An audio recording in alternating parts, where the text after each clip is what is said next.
ನ್ಯಾಯಾಲಯದ ವ್ಯಾಪ್ತಿಯಲ್ಲಿ ಬರ್ತಕ್ಕಂಥ ಪ್ರಕರಣಗಳನ್ನು ಹೊರತುಪಡಿಸಿ ಒಂದು ಮಾನವೀಯತೆಯ ಆಧಾರದ ಮೇಲೆ ಆ ಪ್ರಕರಣಗಳಿಗೆ ಜೀವ ಕೊಟ್ಟಂತ ವ್ಯಕ್ತಿ ಯಾರಾದರೂ ಇದ್ರೆ ಅದು DM ಪೂಜಾರ್ ಸರ್ ಅಂತೇಳಿ ನಾನು ಈ ಸಂದರ್ಭದಲ್ಲಿ ಹೇಳಿಕ್ಕೆ ಇಚ್ಛೆಪಡ್ತೀನಿ.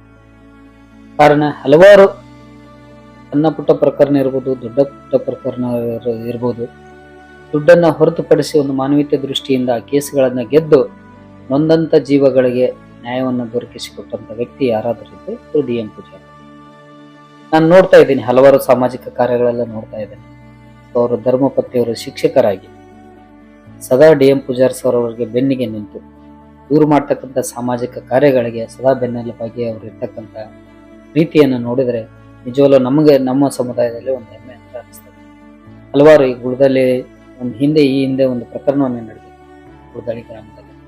ಆ ಗುಳದಳ್ಳಿ ಗ್ರಾಮದಲ್ಲಿ ಪ್ರಕರಣ ನಡೆದಂತ ಸಂದರ್ಭದಲ್ಲಿ ನೊಂದಂತ ಜೀವಗಳಿಗೆ ಬೆಲೆಯನ್ನು ದೊರಕಿಸಿಕೊಟ್ಟಂತ ವ್ಯಕ್ತಿ ಯಾರಾದರೂ DM ಪೂಜಾರ್ ಸರ್ ಕೆಲವು.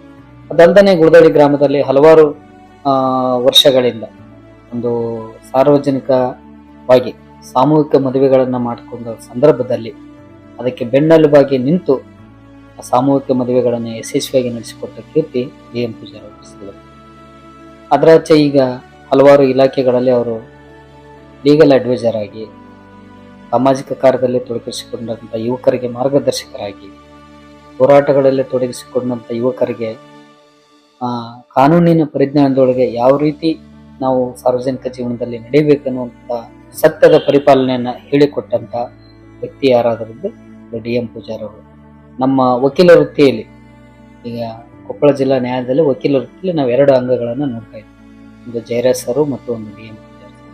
ಯಾಕಂದ್ರೆ ಅವರು ಆ ನ್ಯಾಯಾಲಯಕ್ಕೆ ಅದರ ಸೀನಿಯರ್ ಇದ್ಗತಿ. ಅವರು ಹಲವಾರು ಕೇಸುಗಳನ್ನ ಗೆಲ್ಲೋದ್ರ ಜೊತೆಗೆ ಮುಂದೆ ಬರ್ತಕ್ಕಂಥ ಈ ನಮ್ಮ ಸಮುದಾಯದಲ್ಲಿರ್ತಕ್ಕಂಥ ವಕೀಲ ವೃತ್ತಿಯನ್ನು ಮಾಡ್ಬೇಕಂತ ಎಷ್ಟು ಜನ ಯುವಕರು ಬರ್ತಿದ್ದಾರೆ. ಸೊ ಅವರು ಮಾರ್ಗದರ್ಶನದಲ್ಲೇ ಅವ್ರಿಗೆ ಕಿರಿಯ ಜೂನಿಯರ್ ವಕೀಲರಾಗಿ ಅವರ ಮಾರ್ಗದರ್ಶನ ಬೆಳೆದು ಇವತ್ತು ಅವರು ಕೂಡ ಸ್ವಂತ ಬುದ್ಧಿಲಿದ್ದ ವಕೀಲ ವೃತ್ತಿಯನ್ನು ಪ್ರಾರಂಭ ಮಾಡ್ತಕ್ಕಂಥ, ನೀಟಾಗಿ ಯಾವ ರೀತಿ ನಾವು ಕಂಪ್ಲೇಂಟ್ ಅನ್ನ ಬರೀಬೇಕು, ಯಾವ ರೀತಿ ನಾವು ಆರ್ಗ್ಯುಮೆಂಟ್ ಮಾಡಬೇಕು, ಜಡ್ಜ್ ಹತ್ರ ಯಾವ ರೀತಿಯನ್ನ ಮಾತಾಡಬೇಕು, ಅಥವಾ ಉಳಿದ ಸಾರ್ವಜನಿಕರಿಗೆ ನಾವು ಯಾವ ರೀತಿಯನ್ನ ಮಾರ್ಗದರ್ಶನ ಮಾಡ್ಬೇಕಂತೇಳಿ ಕಲಿಸ್ಕೊಟ್ಟು ಈಗಿರ್ತಕ್ಕಂಥ ಎಲ್ಲ ನಮ್ಮ ಸಮುದಾಯದ ಯುವಕರಿಗೆ, ಹಿರಿಯರಿಗೆ ಒಂದು ಮಾರ್ಗದರ್ಶಕರಾಗಿ ತಮ್ಮ ಚಿಕ್ಕದಾದ ಅಳಿಲು ಸೇವೆಯನ್ನು ಸಮಾಜಕ್ಕೆ ಮುಡುಪಾಗಿರ್ತಕ್ಕಂಥ DM ಪೂಜಾರ್ ಅವರಿಗೆ ಸಮುದಾಯದ ಪರವಾಗಿ ನನ್ನ ವೈಯಕ್ತಿಕವಾಗಿ ಅವರಿಗೆ ಹೃತ್ಪೂರ್ವಕ ಅಭಿನಂದನೆಗಳನ್ನ ಈ ಸಂದರ್ಭದಲ್ಲಿ ಸಲ್ಲಿಸುತ್ತೇನೆ. ಅಂದ್ರೆ ಅವರು ಗಿಣಿಗೇರಿ ಗ್ರಾಮದಲ್ಲಿ ಮೊಟ್ಟ ಮೊದಲದಾಗಿ ನಮ್ಮ ಮನಿ ಬಾಜುನ ಇದ್ರು.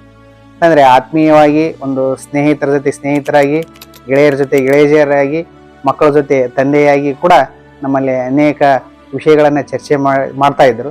ವಿಶೇಷವಾಗಿ ನಾವು ಸೌಹಾರ್ದ ಸಹಕಾರಿ ಒಂದು ಸಂಘವನ್ನು ಮಾಡಿಕೊಂಡಾಗ ಅವ್ರನ್ನೂ ಕೂಡ ನಾವು ಲೀಗಲ್ ಅಡ್ವೈಸರ್ ಆಗಿ ಅವ್ರನ್ನ ತಗೊಂಡಿವಿ. ಅಂದ್ರೆ ಕಾನೂನಾತ್ಮಕವಾಗಿ ಯಾವುದೇ ಸಂಘ ಸಂಸ್ಥೆಗಳಿಗೆ ತೊಡಕು ಬರಲಾರ್ದಂಗೆ ಅವರ ಸಲಹೆಯನ್ನು ತೆಗೆದುಕೊಂಡು ನಾವು ಮಾರ್ಗದರ್ಶನದಲ್ಲಿ ಮುನ್ನಡೆತಾ ಇದ್ದೇವೆ.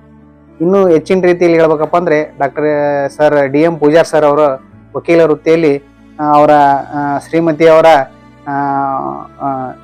ಅಂತಂದ್ರೆ ಶ್ರೀಮತಿಯವರ ಅವರು ಶ್ರೇಯಸ್ಸೇ ಅವರಿಗೆ ಏಳಿಗೆ ಕಾರಣ ಅಂತ ಹೇಳಿದ್ರು ಕೂಡ ತಪ್ಪಾಗ್ಲಿಕ್ಕಿಲ್ಲ. ಯಾಕಪ್ಪ ಅಂದ್ರೆ ಒಂದು ಸಂಸಾರದ ನಾವೆಲ್ಲ ಕೂಡ್ಕೊಂಡಾಗ ಹೆಣ್ಣು ಮಕ್ಕಳ ಸಾಥ್ ಇದ್ದಾಗೆ ಅವ್ರು ನಮ್ಗೆ ಹೆಚ್ಚಿನ ರೀತಿಯಲ್ಲಿ ಬೆಳಕ್ಕೆ ಸಾಧ್ಯ ಆಗ್ತದೆ. ಅವರು ಕೂಡ ಗುರುಗಳಾಗಿ, ಶ್ರೀಮತಿಯವರು ಕೂಡ ಗುರುಗಳಾಗಿ ಸೇವೆ ಸಲ್ಲಿಸ್ತಾ ಇದ್ದಾರೆ. ನಮಗೂ ಕೂಡ ಅತಿ ಆತ್ಮೀಯರಾಗಿ ಕೂಡ ಇದ್ದಾರೆ.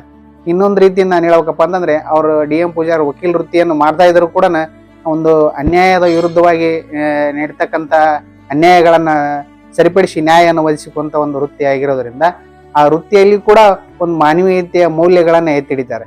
ಉದಾಹರಣೆಗೆ ಹೇಳ್ಬೇಕಪ್ಪ ಅಂತಂದ್ರೆ ಅವರಲ್ಲಿ ಗಂಡ ಹೆಂಡತಿ ಜಗಳ ಬಂದು ಡೈವರ್ಸ್ ಅಂತ ಓದೋದನ್ನ ಅವರು ರಾಜಿ ಸಂಧಾನ ಮಾಡಿ ಅವರಿಬ್ರು ಗಂಡ ಹೆಂಡತಿ ಕೂಡುವಂತ ಕೆಲಸಗಳು ಮಾಡಿದ್ದಾರೆ.